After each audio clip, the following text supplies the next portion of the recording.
If you've never written a poem before, welcome to the best place in the world.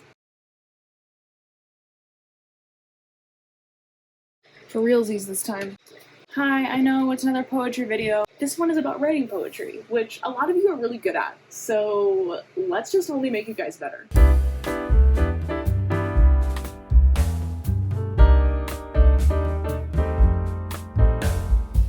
There. You may call me Miss Introvert, and here on this channel we write, we edit, we learn, and we grow.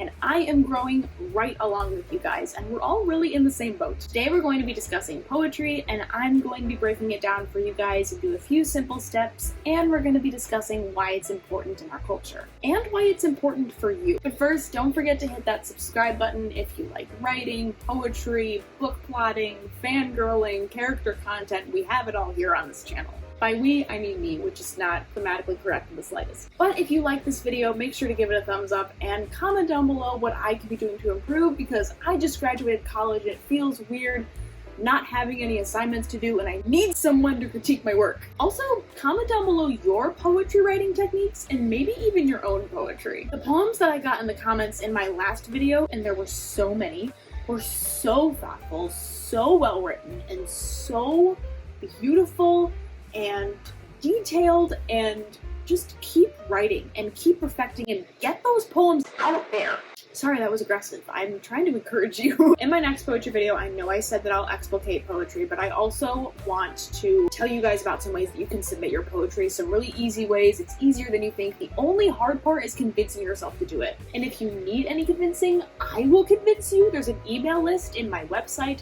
It's in the link in the description below, and you can send me your poetry. I will read it and I will cheer you on. If you want your poetry critiqued, I have a couple of gigs on Fiverr that I will help you set up your poetry. We'll talk about your ideas, and we will make sure that your poetry is ready for publication or for the heartfelt letter that you want to write to somebody. Whatever you're thinking, I would love to help you with that. Again, it's in the link in the description, or you can find it on the socials on my YouTube homepage. Now let's get started. Number one, what is your idea? So a thought just came to your mind. Maybe it's depressing, maybe it's unique, maybe you thought of this great one-liner and it's not going away. But it eventually will, so you should probably write it down. Pinpoint what your idea is so it's clear what you're actually doing. What are you writing about? Answer that question. Maybe you just realized how sad and depressed COVID-19's pandemic really made you. I know I did. Or maybe you saw a blade of grass standing tall while the rest fumbled and fell while the wind was blowing, and it reminded you of what it feels like to stand tall and stand out,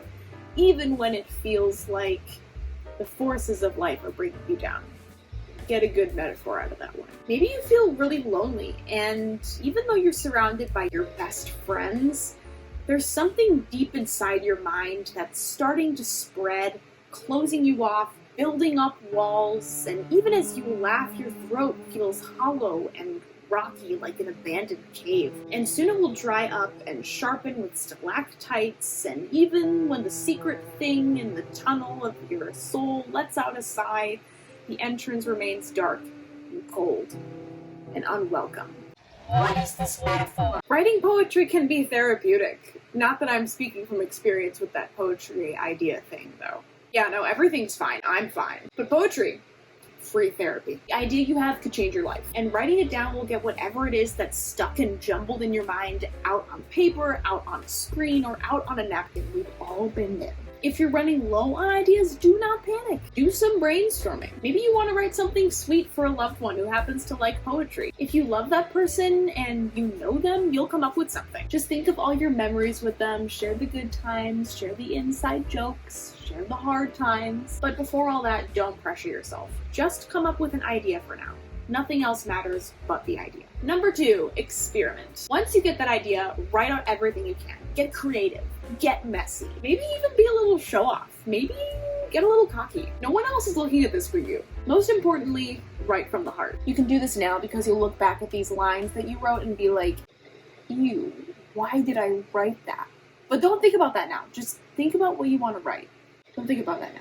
Be in the moment with this draft. Write it as a full paragraph or two if you need to. Just make a block of text if writing line by line doesn't work for you. I know some poets who do that as well, before like breaking it into stanzas. I usually start with no formatting in mind and just go where my creativity takes me. And then I work with the rhymes and the formatting and the structure from there once I feel like the draft part is done. This is where you get to experiment. But maybe you had a format in mind or a structure when you came up with the idea, and that's fine too. But just make sure to experiment with it a little bit. Like, maybe something else might work as well. If you've never written a poem before, welcome to the best place in the world. Besides Disneyland. I want to go back there. You can say whatever you want. And I mean anything. Because when you're writing a poem, to me, whatever you're writing, whatever you're putting on paper, you mean it. This isn't an essay where you're regurgitating facts from the class you've done or the research you've done, even though essays can be fun. And as an English major, you get to really take apart a piece of literature and then try to build it back up with the theory or the lens or the perspective that you're using. Sometimes there's different ways to do it. Stay on track. I miss school. But writing poetry, you're being so real. You're treating your words like they have power. And they do. If you're mad at someone, imagine these words piercing their ears. If you're in love with someone, these words are heartfelt and sincere. If you're trying to celebrate the earth and its wondrous creations, you carry these words with you in a straw basket as you survey and picnic next to a mountain range. If you're embarrassed, these words will give you a whole new perspective on what just happened or what you wish didn't happen. If you feel confident, powerful, weak, scared, ashamed, enamored, these words are powerful. These words are alive.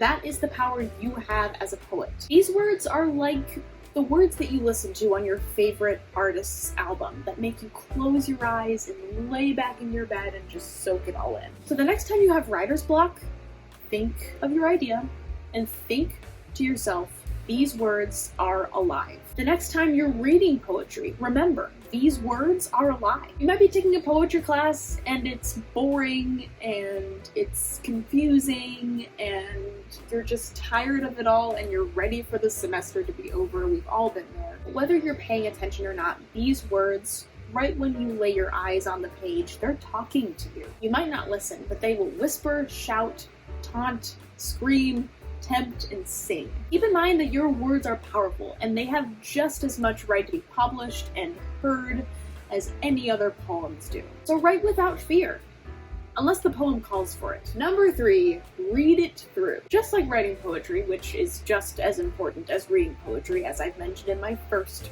writing poetry video, you'll have to read these poems aloud to see how they sound. At this stage, the poem is still very new. It's not in your head anymore, but it's new to the page, the screen, or the napkin, so mark it up. What sounds weird? Where does the speaker's voice sound inconsistent? Where does the pacing need to be changed up? Where does the rhyme need to be fixed? What do you need to rewrite? And make sure you keep a recycled version of your poem just in case you change your mind about a line or you accidentally deleted something. It sucks when your idea was there 1 minute and then gone the next after you deleted it. And there's always Control-Z. But sometimes Control-Z is not available.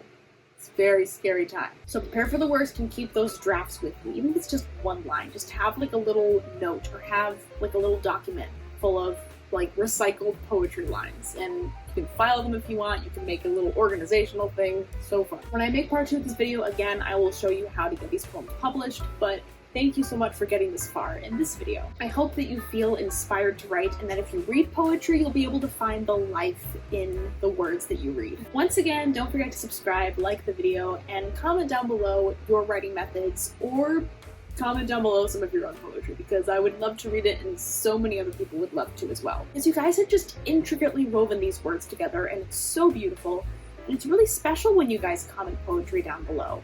It's like someone leaving a thoughtful gift on a doorstep. If you want poetry read, subscribe to my website and my email list, and I will get back to you about that. And I will also have a few Fiverr poetry gigs to get your poems critiqued. Thanks for watching, and stay basic.